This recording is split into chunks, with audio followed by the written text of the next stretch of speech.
ലോക ഫുട്ബോളിൽ ഗോളടി വീരന്മാർ ഒരുപാടുണ്ടെങ്കിലും FIFA official record പ്രകാരം ചരിത്രത്തിൽ ഏറ്റവും കൂടുതൽ ഗോളുകൾ അടിച്ച താരം ആരാണെന്ന് ചോദിച്ചാൽ നമുക്കെല്ലാം അറിയാം, അത് ക്രിസ്ത്യാനോ റൊണാൾഡോയാണ്. എന്നാൽ ഇന്ന് 2026 ഇരുന്ന് നമ്മൾ നോക്കുമ്പോൾ റൊണാൾഡോ സ്ഥാപിച്ച ഒരു റെക്കോർഡ് ഇനി ആർക്കെങ്കിലും തകർക്കാൻ പറ്റുമോ എന്നത് വലിയൊരു ചോദ്യചിഹ്നമാണ്. അതെ, അന്താരാഷ്ട്ര ഫുട്ബോളിൽ തന്റെ രാജ്യത്തിന് വേണ്ടി ഏറ്റവും കൂടുതൽ ഗോളുകൾ നേടുക എന്ന ആ സുവർണ റെക്കോർഡ്. പോർച്ചുഗലിന്റെ ജേഴ്സിയിൽ 130-ലധികം ഒഫീഷ്യൽ ഗോളുകളാണ് റൊണാൾഡോ അടിച്ചുകൂട്ടിയിട്ടുള്ളത്. ഇറാൻ ഇതിഹാസം അലീദയുടെ 108 ഗോളുകളുടെ റെക്കോർഡാണ് വർഷങ്ങൾക്ക് മുൻപ് റൊണാൾഡോ തകർത്തത്. ഇന്ന് സജീവമായി കളിക്കുന്നവരിൽ രണ്ടാമതുള്ള ലയണൽ മെസ്സി മാത്രമാണ് റൊണാൾഡോയുടെ അല്പമെങ്കിലും അടുത്തുള്ളത്.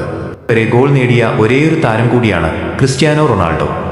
തലമുറകൾ മാറിയിട്ടും തന്റെ ഗോളടി മികവ് നിലനിർത്തുന്ന ആ ഒരു ഫിറ്റ്നസ് ലെവൽ ശരിക്കും ഏതൊരു കായിക പ്രേമിയെയും അത്ഭുതപ്പെടുത്തുന്ന ഒന്നാണ്.